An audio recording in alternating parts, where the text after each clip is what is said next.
Okay, YouTubers, listen. Just yesterday, I had an issue with my car.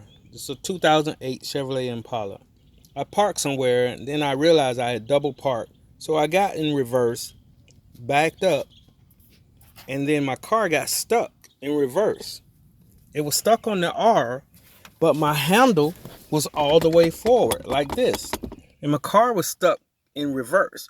So it was on, stuck in reverse, wouldn't move like this. So I had a friend show up. And the friend showed up, they had like a little 2-year-old with them who cried all the time. That's irrelevant. Anyway, she had to have the kid in the car. You know how kids touch everything. So anyway, the kid messed around, turned the key off. So now my car is off. This won't move, right? And it's stuck in reverse. So I had to get this out of gear to put it in park in order for it to try to start. So I used a flat tip screwdriver from my trunk, lift this up, and it got clips on it, so it's easy to come up. As soon as you press down in there and get it clipped, you'll pull it all the way around. You'll see. It's very simple. For anybody that doesn't know how to do it, it's really easy. Okay, so down in here, you'll see this little silver knob. You see that little silver thing right there, straight there. It's a little silver knob sticking out. You'll easily see it if you have like a flashlight or your phone light. You press that in. Press it in with the screwdriver, and that will release this button right here. That will release this so you can slide it in gear. So now I was able to put my vehicle in park. Okay, so once I have my vehicle in park, now I have a new issue. Because now my vehicle's in park, so it wouldn't start, wouldn't make a sound. So I'm like, oh my goodness. So I noticed my battery is just only 2 months old. Brand new battery, if you can say it like that. So it wasn't the battery. I turned over the key. I went to look at my headlights. Lights was on. Stereo coming on. Everything was showing up.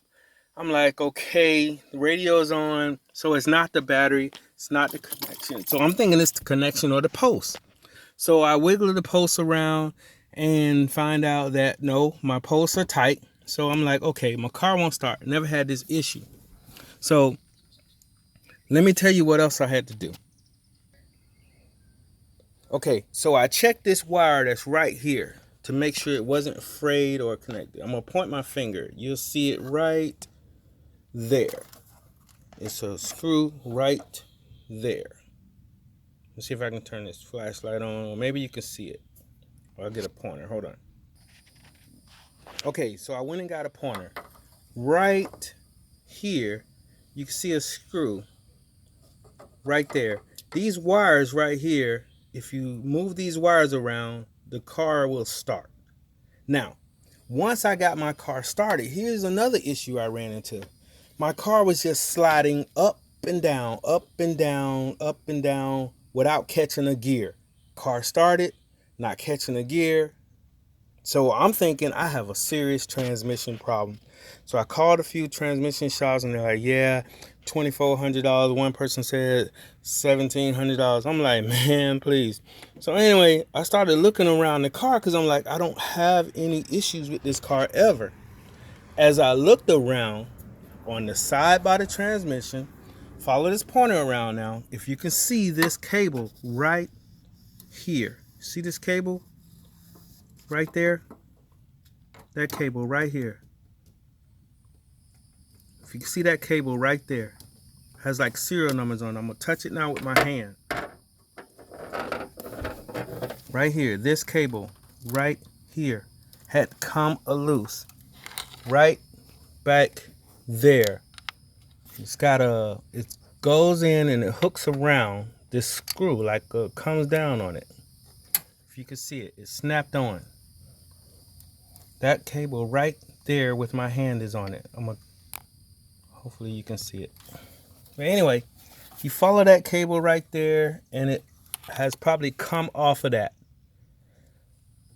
That right there is your transmission gear shifter thingy-majig. I don't know the name of it. Like I said, I'm not a mechanic. I put that on. Car went right into gear. no problem. Car starts up, went right in the gear. I had no issues. Save yourself some money.